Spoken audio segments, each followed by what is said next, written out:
नमस्कार, स्वागत है आपका विंध्य भारत में। मैं आपके साथ साक्षी गुप्ता। आइए बढ़ते हैं। मन में है मलाल, फिर भी कुछ बोलने का तैयार नहीं है। भाजपा के वरिष्ठ नेता शत्रुघ्न तिवारी यह ऐसे नेता है जिन्होंने राजनीतिक क्षेत्र में कभी झुककर राजनीति नहीं किया, फिर भी भाजपा के लिए कम कर रहे हैं। ऐसे सक्रिय भाजपा नेता से मेरी बातचीत हुई, उनका क्या कहना था, मैं जगन्नाथ द्विवेदी उनसे बात किया, सुनिए पूरी बातचीत। इससे हमें जो जानकारी मिली है उसके तहत अपने करीबियों को उन्होंने निज का रास दिए हैं। बाकी विकास के लिए कितना काम किए आपको भी जानकारी है। आप एक ऐसे नेता हैं जो सामाजिक रूप में काम करते हैं। आप कभी झुककर राजनीति करना पसंद नहीं करते हैं, फिर क्यों? विधायक निधि किसको उन्होंने दिया, किसको नहीं दिया, मुझे नहीं मालूम।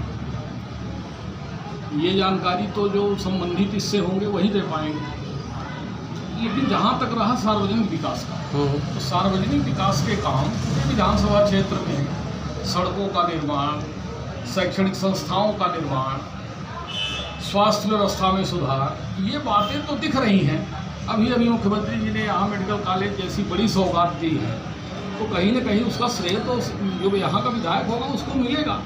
लेकिन जहाँ तक पर्टिकुलर आपने विधायक निधि की बात की, विधायक निधि के बारे में मुझे नहीं जानकारी कि किसको दी गई, किसको नहीं दी। चुरहट विधायक आपके परिवार के हैं, उनको लेकर इन दिनों काफ़ी चर्चाएं हैं।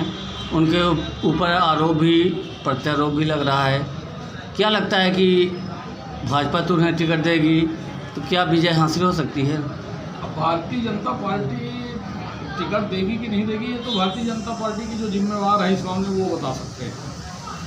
और रहा जहाँ तक परिणाम की बात, तो जैसा उन्होंने काम किया होगा वैसा परिणाम आएगा। क्या लगता है काम किए हैं? अब जैसे सार्वजनिक विकास हर विधानसभा में हो रहे हैं, वहाँ भी हो रहे हैं।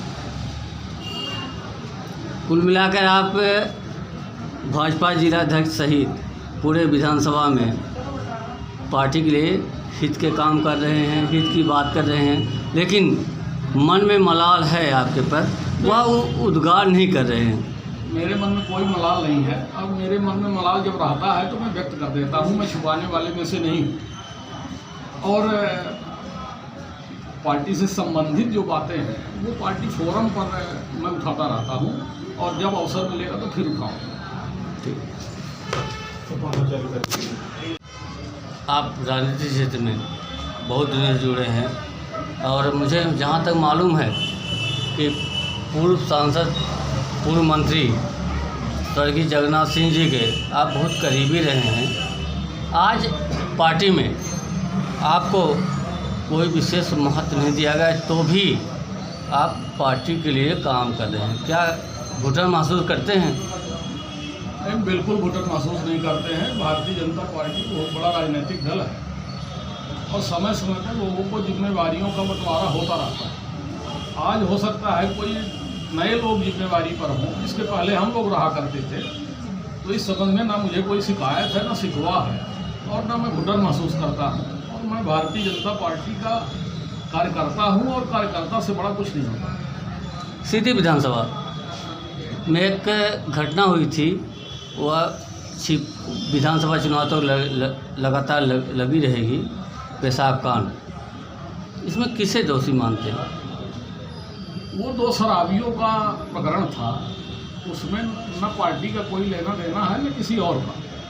वो आपस में दोस्त थे, पता नहीं कि किन परिस्थितियाँ, कैसी परिस्थितियाँ निर्मित हुई उनके बीच में कि एक दूसरे के उन्होंने पेशाब करना शुरू कर दिया। ये केवल उनका मामला है, इसमें कोई लेना देना नहीं। सीधी विधानसभा में बदलाव की उम्मीद मानते हैं? नया चेहरा आना चाहिए? नहीं, मैं इस पक्ष में बिल्कुल नहीं हूँ। केदारनाथ शुक्ला जी बहुत अच्छा काम कर रहे हैं, वो रहेंगे, और यदि उनको पार्टी टिकट फिर से देती है तो फिर जीतेंगे। उनके द्वारा क्या कितने काम किए गए, कितने लोगों के साथ मदद किया गया, हम तो आपसे जानना चाहते हैं। अब ये इसका हिसाब तो विधायक जी देंगे, मैं कैसे दे पाऊंगा? उनका जो पीए होगा वो दे पाएगा। मुझे जानकारी नहीं है कि किसको उन्होंने किसका काम किया, किसका नहीं किया। सार्वजनिक काम जरूर दिखते हैं, बहुत सारे काम हो रहे हैं, वो तो दिख रहे हैं। विधायक निधि से हमें जहाँ जानकारी मिली है,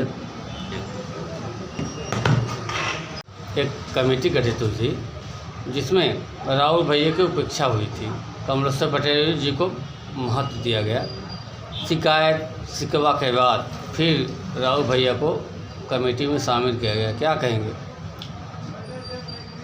राहुल भैया मध्य प्रदेश के निर्विवाद कांग्रेस पार्टी में बड़े जनाधार वाले नेता हैं। इसमें कोई किंतु परंतु नहीं।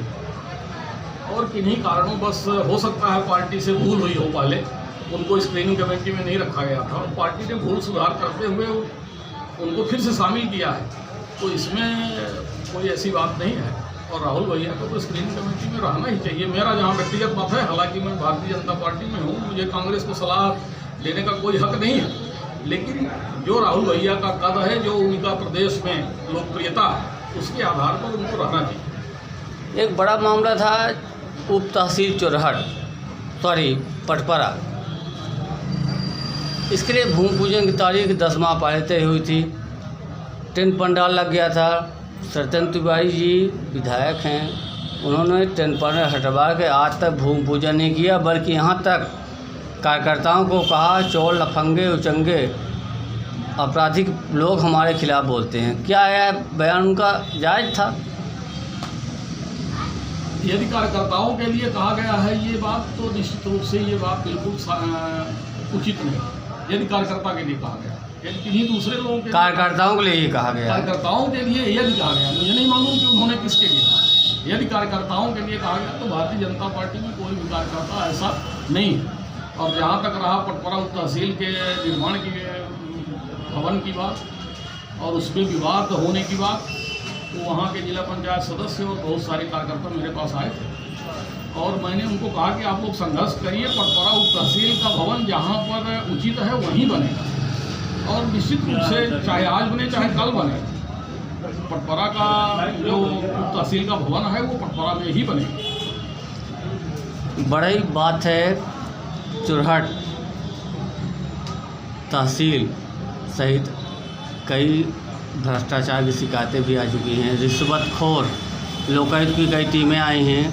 चुरहट में सर्वाधिक लोकायुक्त की शिकायतें सामने आ रही हैं, उस पर क्या कहें? बिल्कुल, मैं आपकी इस बात से पूरी तरह सहमत हूँ कि इस कार्यकाल में हमने देखा है कि रामपुर का डॉक्टर घूस लेते पकड़ा गया, चुरहट का डॉक्टर घूस लेते पकड़ा गया, पटवारी पकड़े जा रहे हैं, तहसीलदार पकड़े जा रहे हैं।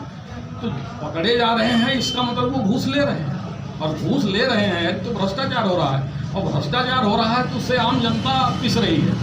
तो इसमें मैं बिल्कुल आपकी बात से सहमत हूँ कि भ्रष्टाचार बढ़ा है और उसमें अंकुश लगाने की आवश्यकता है। फिलहाल के लिए इतना ही। खबरों का सिलसिला लगातार जारी है, बने रहिए हमारे साथ। नमस्कार।